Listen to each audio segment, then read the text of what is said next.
शहर से दूर एक पुराने जंगल के किनारे एक टूटी फूटी हवेली थी, जिसके बारे में गांव वालों का कहना था कि वहां रात के समय अजीब आवाजें आती हैं। कोई भी उस रास्ते पर सूरज ढलने के बाद नहीं जाता था। एक रात राहुल नाम का एक कॉलेज छात्र अपने दोस्तों को चैलेंज देने के लिए उस हवेली तक जाने का फैसला करता है। वो कहता है, भूत वूत कुछ नहीं होते, मैं होकर आता हूँ।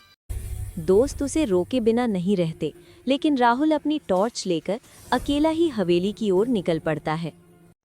हवेली के अंदर जैसे ही वो अंदर कदम रखता है, लकड़ी का फर्श कर की आवाज करता है। दीवारों पर जाले, टूटी खिड़कियां और हवा में एक अजीब सी ठंडक। अचानक टॉर्च की रोशनी एक बड़ी सी पुरानी पेंटिंग पर पड़ती है। एक औरत बिल्कुल सफेद कपड़ों में, बिना मुस्कान के, उसकी आंखें सीधे राहुल को देखती हुई लगती थीं। राहुल हक्का बक्का होकर आगे बढ़ता है। तभी पीछे से धीमी सी फुसफुसाहट सुनाई देती है।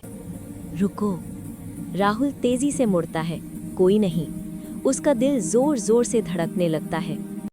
रहस्यमयी कदमों की आवाज। ऊपर की मंजिल से टक टक टक कदमों की आवाज आने लगती है, जैसे कोई धीरे धीरे सीढ़ियों से उतर रहा हो। राहुल डरते हुए टॉर्च ऊपर करता है। सीढ़ियों पर एक सफेद परछाई दिखाई देती है, धीरे धीरे उसकी ओर झुकती हुई। राहुल कांपते हुए चिल्लाता है, कौन है वहां? परछाई रुक जाती है, फिर अचानक गायब। असल डर। राहुल भागते एक कमरे में घुस जाता है और दरवाजा बंद कर लेता है। कमरा बिल्कुल अंधेरा।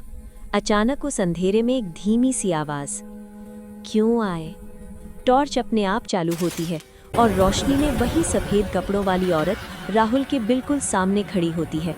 चेहरा झुका हुआ, बाल बिखरे, आंखें लाल। औरत की आवाज गूंजती है, ये घर छोड़ दो।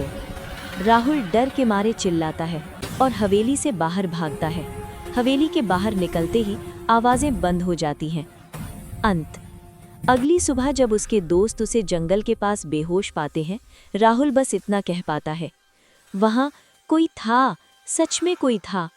उस दिन के बाद राहुल ने कभी उस हवेली के बारे में बात नहीं की, और गांव वाले आज भी कहते हैं, रात में उस हवेली से एक औरत की फुसफुसाहट आज